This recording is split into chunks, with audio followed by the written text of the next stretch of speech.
Hello and welcome to another edition of The Huddle. My name is Chris Guscott, and on today's show we'll be checking out the highlights from the Round 11 matchups. We'll catch up with the National Gridiron Leagues to see what's happening around Australia.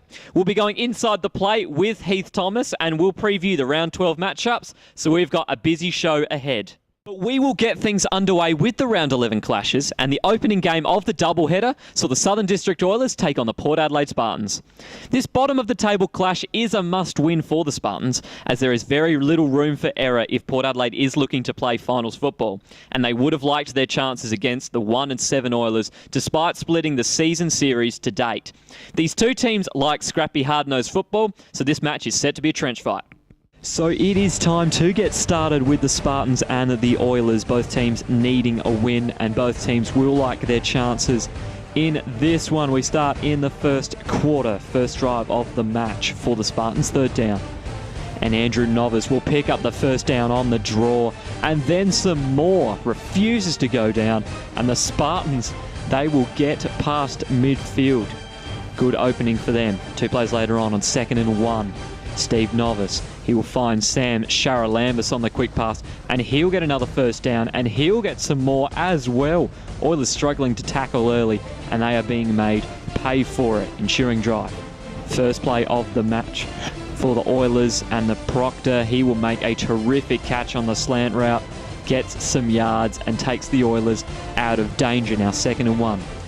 Wes McGuinness will be under pressure, but he will find Proctor in a tight window. The Oilers passing game getting going. More from these two to come, that's for sure. 3rd and 5 now. Wes McGuinness under pressure again from the Spartans, yet somehow finds Ben Stevens down the middle in traffic. Yet another pivotal first down, and the drive continues. Now 3rd and 9. And this is how you hold a drive. Ryan Ottens with the big sack. He brings up the 4th down. But not to worry, because the very next play, Wes McGuinness, he will drop back, throws a deep pass to Tedmondson, who goes up and pulls it in. Athletic catch, moves Southern District inside the 5. Next play. 1st and goal, and with hands in his face, Wes McGuinness, he'll find Proctor for the touchdown. The Oilers open the scoring, 6-0 lead. The Spartans now forced to make something happen. A solid drive sees the Spartans pressing, and Stevens, he will put an end to that with the chase down sack. Spartans now forced to punt. 2nd and 4 on the ensuing drive.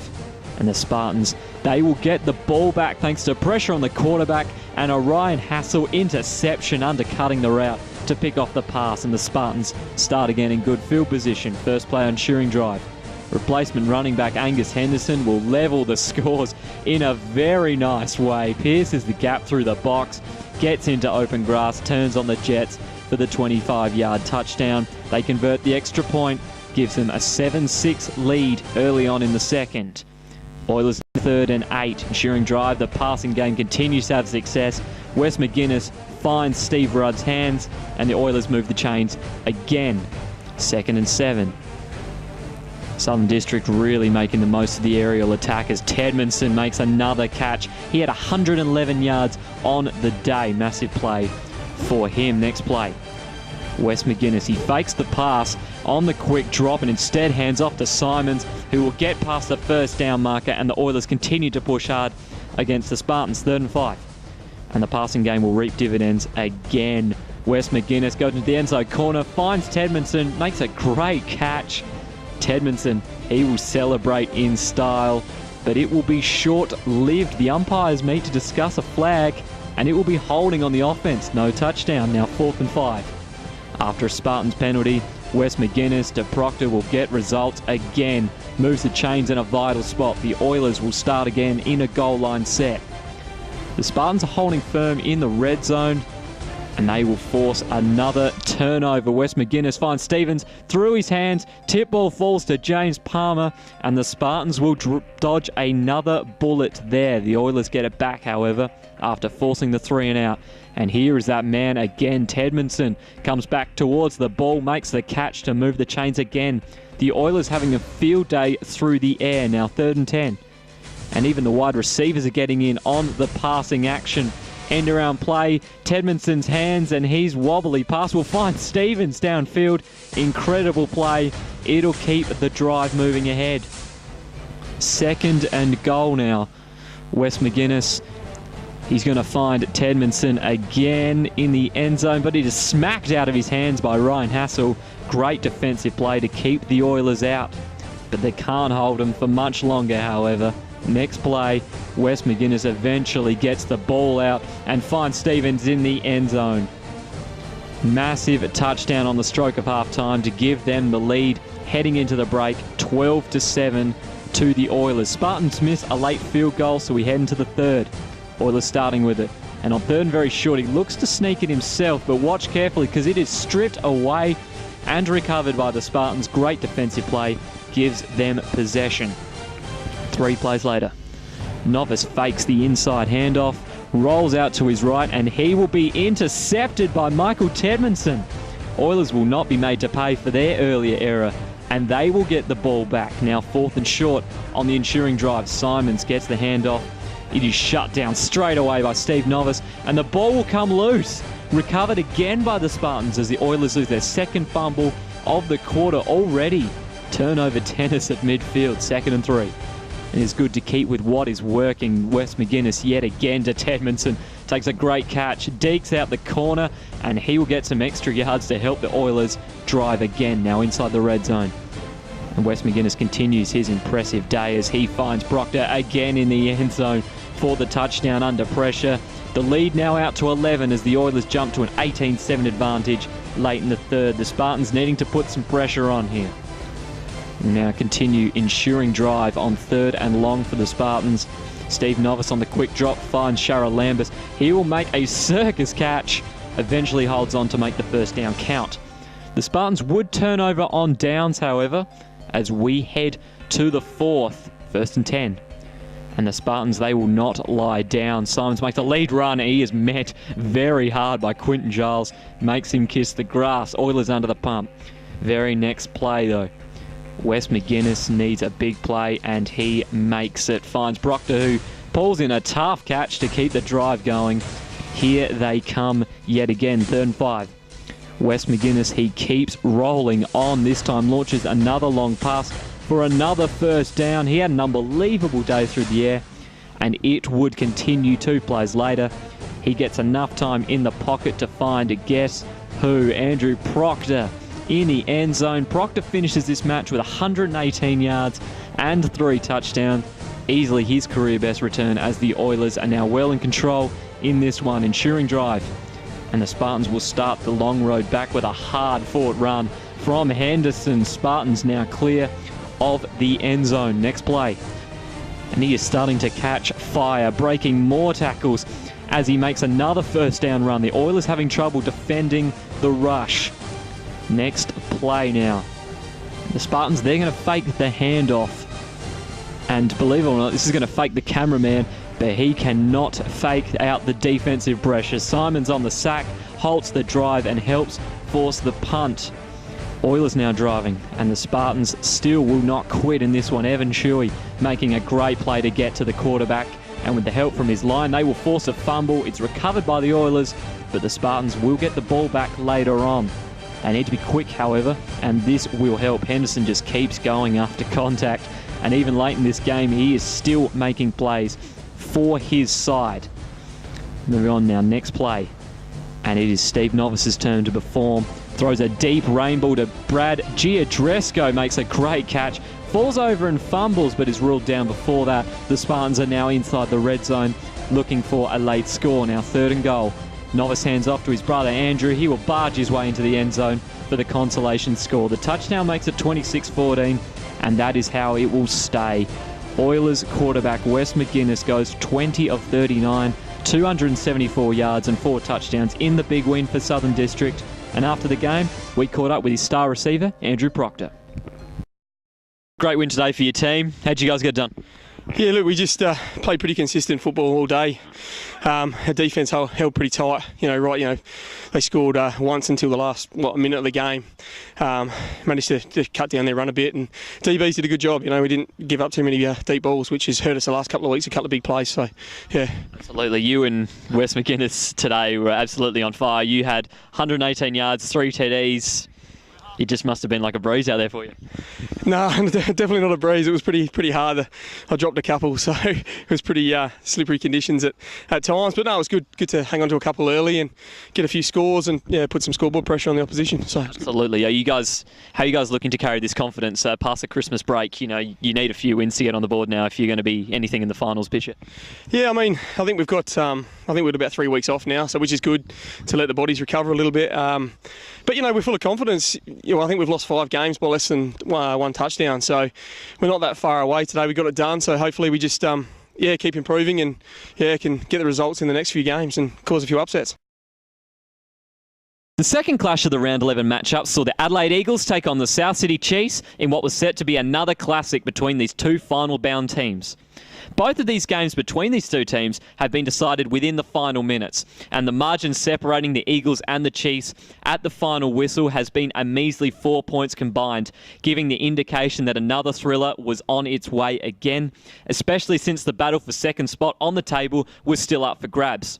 The recent controversy surrounding the Chiefs quarterback situation has been a popular talking point around the league, with veteran Mark Rusby being used as a running back instead of to make way for impressive rookie Simon Whitehead. Regardless of their quarterback on the day, both teams will be looking to get one up on each other before they potentially meet in the finals. So here we go, the highly anticipated contest between the Eagles and the Chiefs. Watch for an entertaining contest in this one, and I'm sure you will not be disappointed. Very first play of the match, and here is instant offense. Nathan Hallman, he will have time in the shotgun, and he will launch a rocket downfield into the hands of Jack Nelligan, and he is off to the races. He will just get stopped by a desperate tackle from Rusby. Eagles already pressing the red zone. Next play, Adelaide's read option will get them a score. Davidson willingly receives the toss. He gets into the end zone for the first score of the matchup. Barely a minute into this contest, they have sent a huge statement early. South City on their first drive, and they cannot get the same sort of results, especially when Damien Voller gets a hold of your quarterback. Big time sack to set the tone early for the Eagles. They concede a penalty, however, leaves 3rd and 2. Whitehead gets out of pressure, manages to flick the ball to Rusby, who gets the first down. Good heads-up play. Next play now, and Rusby, he will not get as much room this time around because Tamani Seve gives him a warm welcome with a huge hit to plant him for a loss of yards. Eagles looking hot early. However, on the next play, Whitehead will make his own statement, finds Banazzolo with a missile down the middle. Chiefs move the chains again. Now 4th and short. Whitehead this time will take it himself past the marker. Breaks a tackle, and now he's got some space to move. Gets down inside the red zone. The Chiefs now in good position. Now 4th down again. And Whitehead, he'll be trying his best under pressure to keep this play alive. Looks inside the end zone. Cannot connect with his receiver. Adelaide holds firm for now. Eagles in possession on 2nd and 5. Nolte will get the handoff and make a spearing run into the secondary for the first down and more. Big play to move Adelaide out of bad position. Eagles would punt. Chiefs now 3rd and 5, and Adelaide once again put Whitehead under the pump. Massive play from OJ Abuela to force the pressure, and Voller will finish off the sack to force yet another 4th down. Eagles now in striking distance on 4th down of their own, and Hallman looks deep downfield only to find Atkinson of the Chiefs instead, and the Chiefs will hang on this time around. Many more interceptions to follow in this match as well.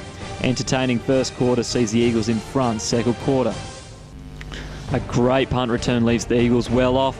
Hallman in the shotgun, underthrows the pass. Murden picks it off. Smart undercut on the route. Neither team in the opening minutes were able to break the defenses at this point, and the margin remains at 6. Chiefs now at 3rd and 8. Whitehead in the shotgun looking to push the agenda, and Jesse Whiten will come up with the ball and a large return on the interception to boot. Both teams struggling also to protect the ball at this stage, as both the pressure is getting to the quarterbacks. Eagles to start on the 33. Now 2nd and 10. And here's the read option again, working with deadly effect. Nolte takes the toss. He will make a lovely run downside to the left slot to drive the Eagles inside the red zone yet again. Yet they're forced to punt, and the Chiefs, they will take advantage straight away thanks to a cheeky halfback pass from Rusby to a wide open Zach Bartlett. He's off to the races. Van Pamelen can't catch him. He wins the race. His reward, 84-yard touchdown, the longest touchdown play all season in the entire league. Chiefs now lead 8-6. First play following the score. And Holman's day is not getting any better. His first throw of the new drive falls into the hands of Rusby, and suddenly the Chiefs are starting to make the big plays in this one. Holman at this stage has 3 interceptions, already getting an afternoon to forget for the youngster. Chiefs now inside the Eagles half after a big penalty. And here is some instant offense as well. Whitehead sits back on the pass, throws it long into a one-on-one in which Murden wins it, pulls it in for the 39-yard touchdown pass, and the Chiefs now suddenly lead by 8 in the second quarter. Eagles' early momentum all squashed thanks to the turnovers. The Eagles now on the ensuing drive.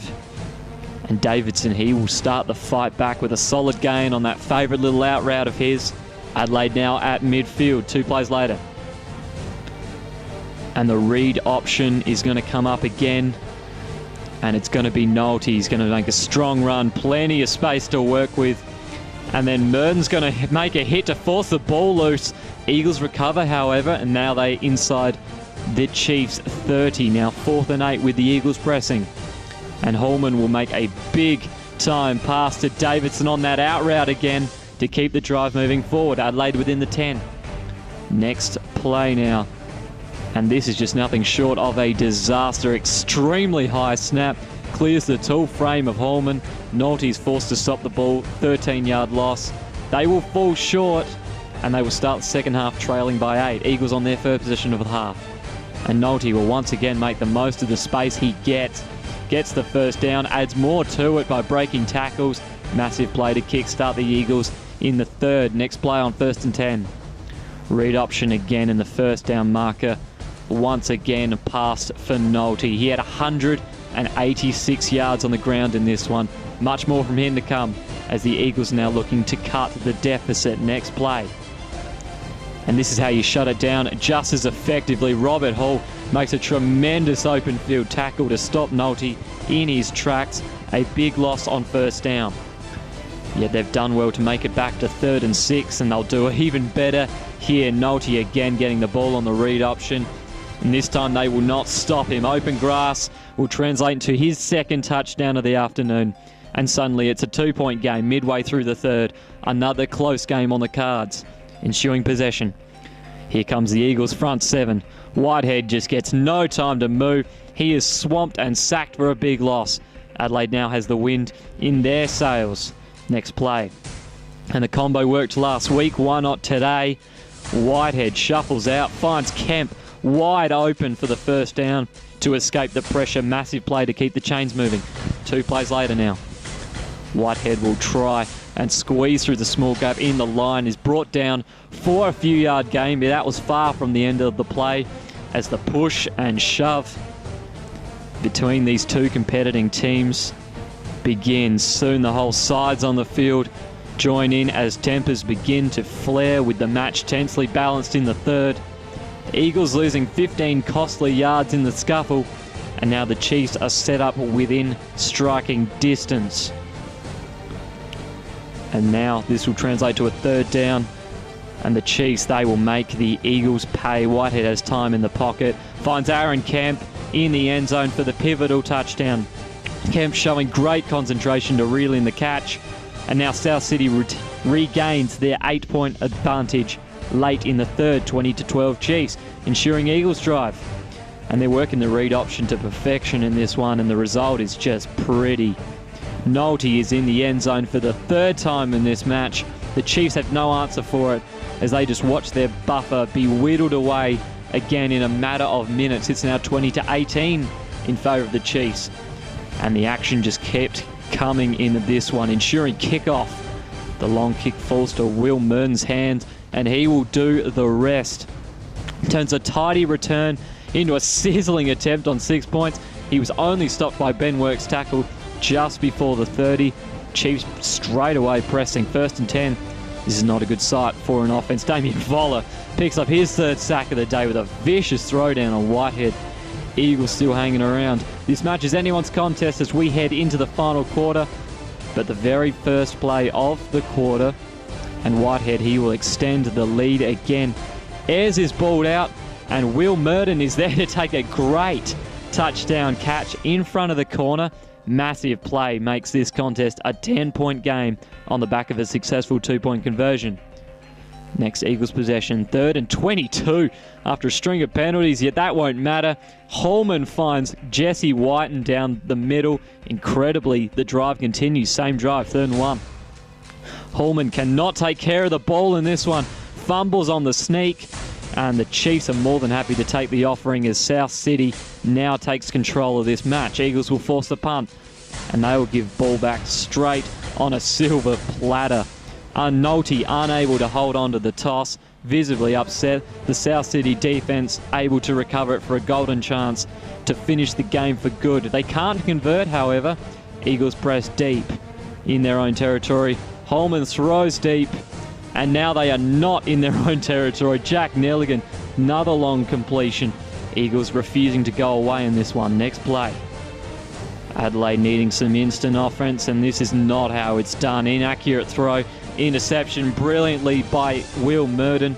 Eagles definitely have their backs against the wall now. Chiefs hold a 10-point lead with clock to burn.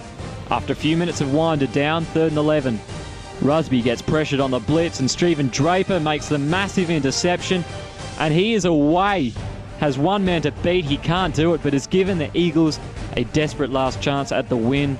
Next play, no better arm in the league at this situation than Holman's, but his long ball will be picked off by none other than Will Murden, and that will last the game out. The Chiefs holding on in an entertaining contest which had it all. Eagles running back Ian Nolte, 186 yards, 3 touchdowns in this match was not enough for Adelaide, as they once again couldn't beat the Chiefs. After the game, we had the other man of the hour, Will Murden. Must feel good to beat the Eagles. How are you guys feeling after the win? I think we're all tired. I think we had 16 today, and yeah, it was a hard-fought win, so knackered. I was going to say, you had 2 touchdowns on the offensive side, 2 interceptions on the defensive side. You must have been seeing the play like it was in slow motion. I think it was 3 picks. 3 picks. I think. 2 forced fumbles as well. Throw them in there. But no, it was a really good team effort. As I said, we were short today, and for the boys to dig in, and everyone was playing both ways all day. We're all knackered. It's been a tough time leading up to this, just because we've been struggling a bit to get the boys out. So really proud of everyone today. Absolutely. Now you potentially could see the Eagles in a semi-final.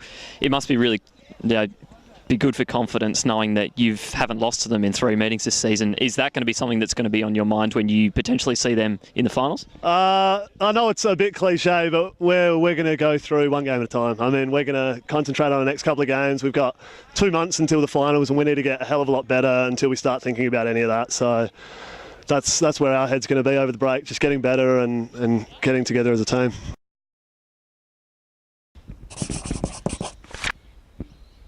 And now it is time to go inside the play with Gridiron SA's own Heath Thomas. After a few weeks off, it's good to have you back. Yeah, it's good to be back, man.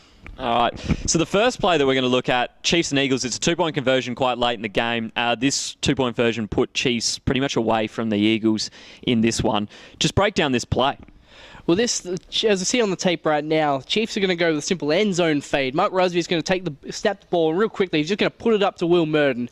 What you want to do, especially in these goal line situations, just put it up and give your playmaker a chance to make a play. Will Murden, strong hands, goes up, attacks the ball at its highest point, brings it down, 2-point conversion, 10-point lead Chiefs. Absolutely. So now it was a pretty important play. And then we move on to the next play, which was the Chiefs. They were driving again later in this one. They're clock to burn, and they throw an interception. I mean, I know that you certainly didn't enjoy this play up in the booth. Just break this one down for us as well. No, I didn't like it at all. I mean, we got, the 2-minute warning happened already. You got a 10-point lead. The Eagles have shown they can hit your big plays quickly. And just like we saw in the round 7 matchup, how the Chiefs, blew their lead against the Spartans, because in these situations, it's called the 4-minute offense. What teams like to do, it's when you bring your fullback, bring your tight ends in, or whatever big person we have. But the important thing is to run it between the tackles, keep the clock moving, make the other team use their timeouts. It's simple. But the Chiefs, again, they choose to throw it in these situations. I mean, it can drive some people crazy. As in the booth, I may have scratched my head a little bit. But they throw it and they interception, and if it wasn't for Mike Rusby's hustle play to tackle him, it would have been a touchdown, and then, pending the 2-point conversion, only a couple of point difference. But what you see on the film right now, Eagles are going to come with an all-out blitz. They're going to send the safety Nathan Van Pamel, and they're bringing the house. They want the football back. And Mike Rusby, under a lot of pressure, he's got at least 3 guys in his face. After off his back foot, just throws it. You see Dominic Panazola, number 45, gets jammed on his route and spins around, and you see lets the defender undercut his route. Eagles take the ball easily, and they were one Mike Rusby tackle away from getting a pick 6. It's now time to look ahead at the round 12 matchups, which will be taking place when the league comes back on January 11 from its Christmas break. And the 1 p.m. matchup will be between the Adelaide Eagles and the Eastside Razorbacks. With the final simply 4 matches away, Eastside has all but secured their spot with their undefeated record and will have an extra week to recover in comparison to the Eagles after getting the final week of 2013 off.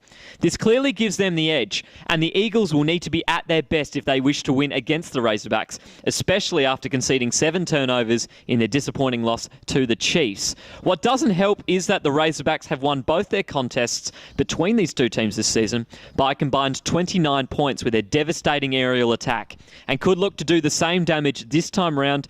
As shown on screen now, the Razorbacks' league-leading pass offense, which saw Wellborn rack up 5 touchdowns and almost 300 yards against the Eagles in their round 2 matchup, will go up against the league's worst pass defense, and the Eagles will be vulnerable through the air after conceding 492 yards in their 2 games against the Oilers and the Chiefs, which are both pass-heavy offenses. Eastside will simply need to win against the Eagles to clinch a top 2 spot, and I don't think many people will be surprised if they do. The second match of round 12 will see the South Sydney Chiefs take on the Port Adelaide Spartans. It's easy to remember the round 7 classic between these two if you are a Spartans fan, as Port Adelaide erased a 16-point deficit in the final quarter to steal a shock victory against the reeling Chiefs. Yet South Sydney comprehensively won the first meeting between these two teams, 30-5, and could have closed the match in round 7 as well, which gives South Sydney the upper hand ahead of this one. The Chiefs' strong win, despite long numbers against the Eagles last week, also gives them confidence, and their strong passing game should once again be in full force if they get their way, as shown on screen now. The Spartans' pass defense on average this season has conceded 153 yards per contest. Yet against the Chiefs, they've conceded 215 yards on average in the air and have led in 6 passing touchdowns in these matchups. This could be reason to suggest that if the Spartans could be in for another long day after coughing up 298 passing yards against the Oilers last weekend. And the Chiefs' dual-threat quarterbacks, Simon Whitehead and Mark Rusby, could cause chaos in this one. Thank you very much for joining me on The Huddle today. As usual, I'm Chris Guscott. And as always, Ozsports Online Network is your place for everything Gridiron SA. So make sure you check it out for all the latest news. But until next time, catch you around.